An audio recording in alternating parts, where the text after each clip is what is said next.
Il y a la femme de Sarcelles qui a 3 enfants, 3 pères différents en bas âge. Il y a celle qui a 35 ans qui a décidé de faire seule son enfant. Et à chaque situation, et si elle est à Paris ou en banlieue, la situation est complètement différente. Ou à la campagne. Donc on a premièrement conscience de ça. Deuxièmement, conscience du fait qu'il y a aussi des femmes. Et en rencontrant les associations, je me suis rendu compte qu'il y a des femmes qui ont le plus besoin d'aide et ce sont celles qui ne sont pas aidées. Pourquoi? Parce qu'elles ont honte.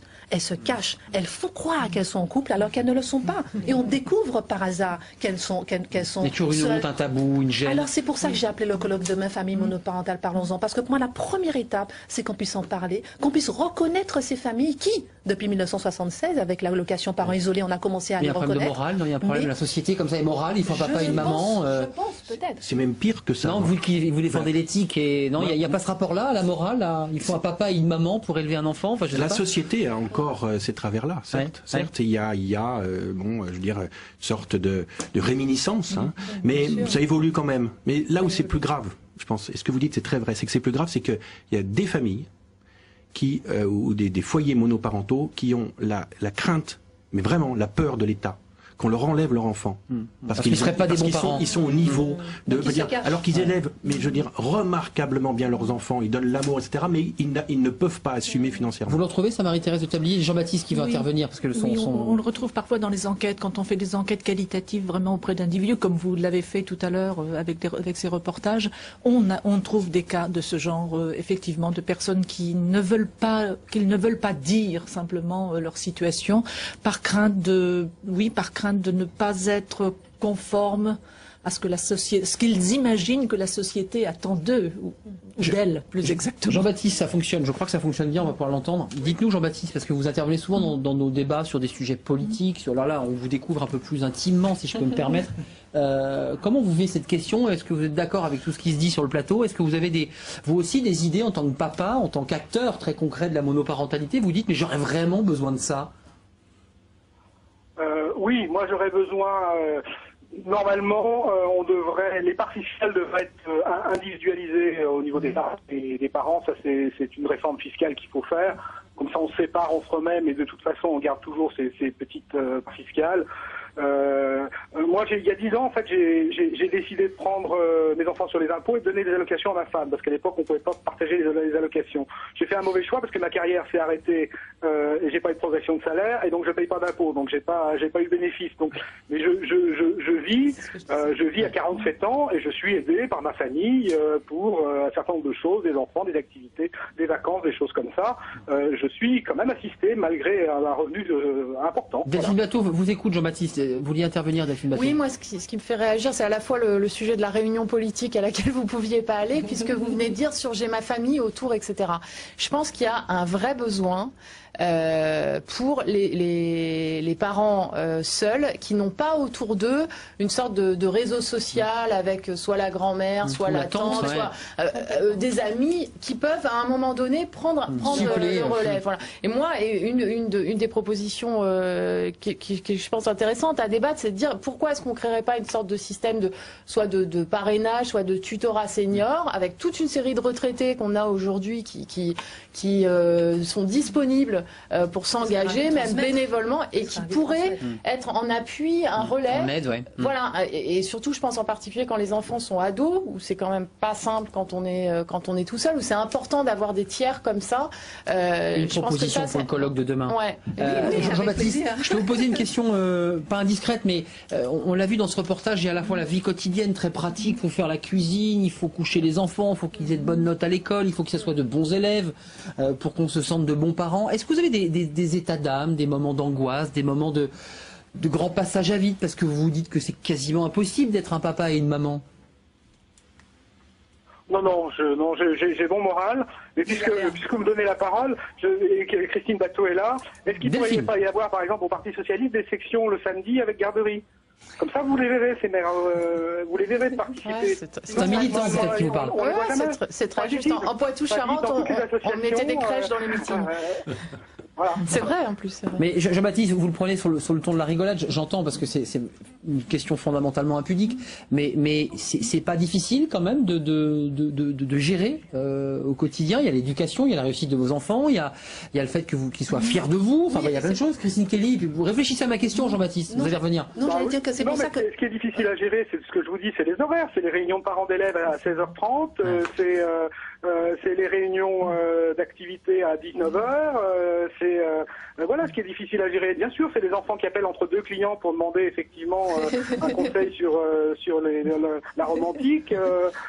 Voilà, les enfants qui oublient leurs clés. Enfin, les enfants quoi. C'est la vie, hein. D'accord, Christine Kelly. Non, j'allais dire ça donne le sourire quand même. C'est pas que triste et gris. C'est génial parce que c'est un habitué du plateau, donc il donne une belle image et heureusement qu'il donne une belle image. J'aimerais bien que tout le monde soit comme vous. Mais c'est vrai que les idées de solutions. Bon, personnellement, c'est pas ma spécialité et je ne me permettrai jamais de proposer une solution, même si j'étudie la question.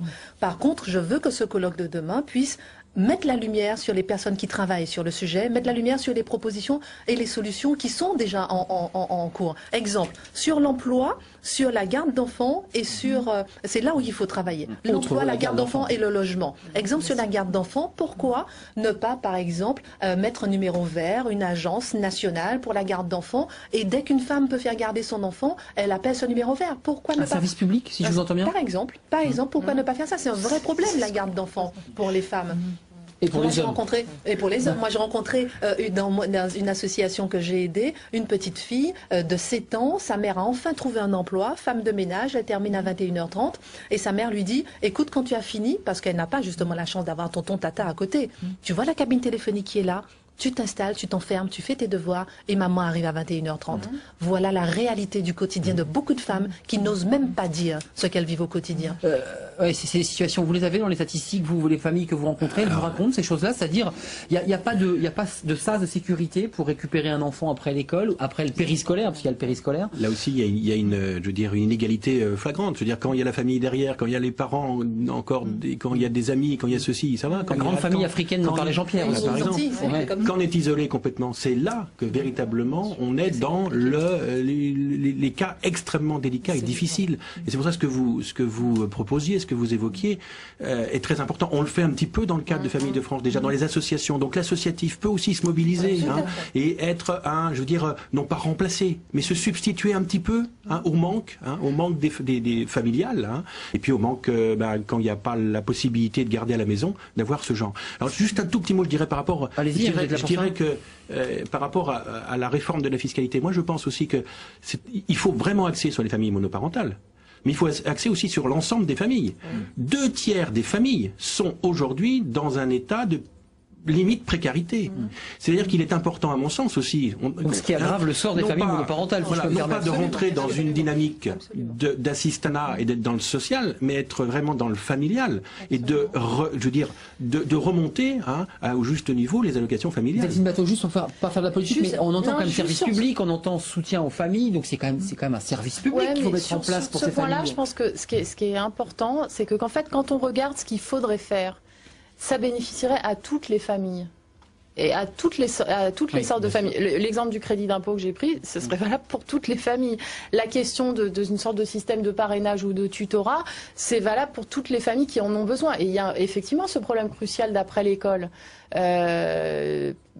Par rapport à la situation de banlieue, il y a plusieurs années, on parlait des enfants à clé, vous savez, c'est-à-dire des enfants qui ont la clé autour du cou et qui attendent que les parents rentrent du boulot avec tout ce que sont devenus les horaires flexibles, etc. Et avec, c'est bien la maladie de la modernité, c'était ma première question. Oui, mais avec ce qui peut se passer à ce moment-là, en termes d'heures passées devant la télévision sans contrôle d'un adulte, d'être dans la rue, les mauvaises fréquentations, etc.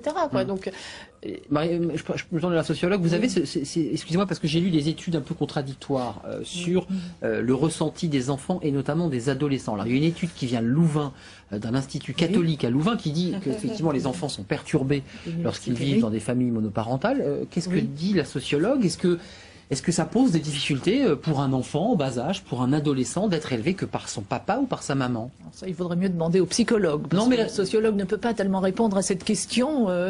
Je n'ai pas connaissance d'études véritablement qui permettent de dire cela.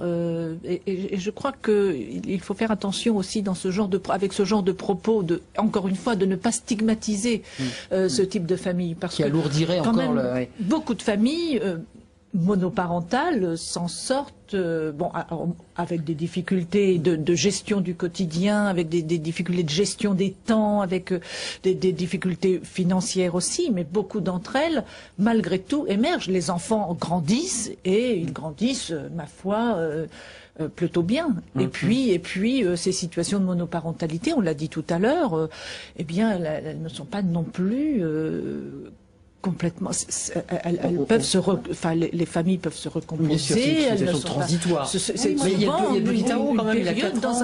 Il dit à sa mère. Dans un parcours de vie. Enfin, oui, c'est un passage. Oui, c'est un passage. Les enfants méritent d'être posés pour l'enfant. Moi, j'ai discuté avec un psychologue qui sera au colloque demain et qui m'a expliqué que il a beaucoup travaillé justement sur les enfants de parents divorcés, etc. Et que les enfants ont souvent, bon, c'est pas moi qui le dis, je n'y connais rien, des problèmes d'estime de soi, des problèmes difficultés scolaires, des difficultés ils ne sont pas attentifs à l'école, et encore plus lorsqu'ils sont victimes, ils ont été témoins des disputes parentales. Donc voilà, ça c'est ce que disent les psychologues. Ça, oui. Complètement. Bateau et ensuite. Oui, je pense. Moi, je suis pas psychologue du tout. Je crois qu'un enfant a besoin de ses deux parents. Ça pose sur cette question de la morale. Oui, mais il ne faut pas avoir de clichés sur les familles monoparentales, dans la mesure où un enfant, un adolescent peut davantage souffrir, par exemple, dans une famille conflictuelle où il y a une mésentente très forte que en vivant avec un seul parent. Ce qui est important, c'est quid du deuxième parent, même quand on vit avec un seul de ses parents. Et c'est vrai. On alterne.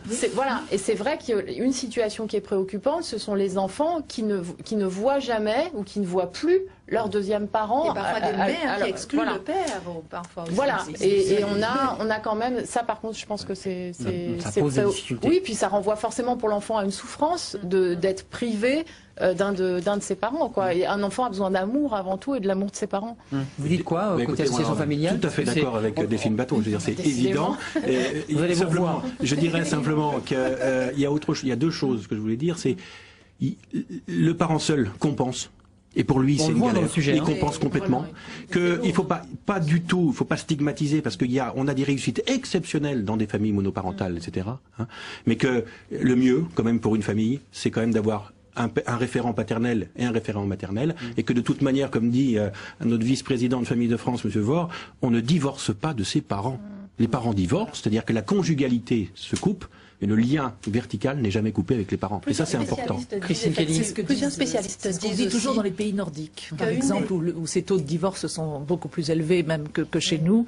Et c'est ce qu'on dit toujours. Un enfant, il garde ses deux parents. Que plusieurs spécialistes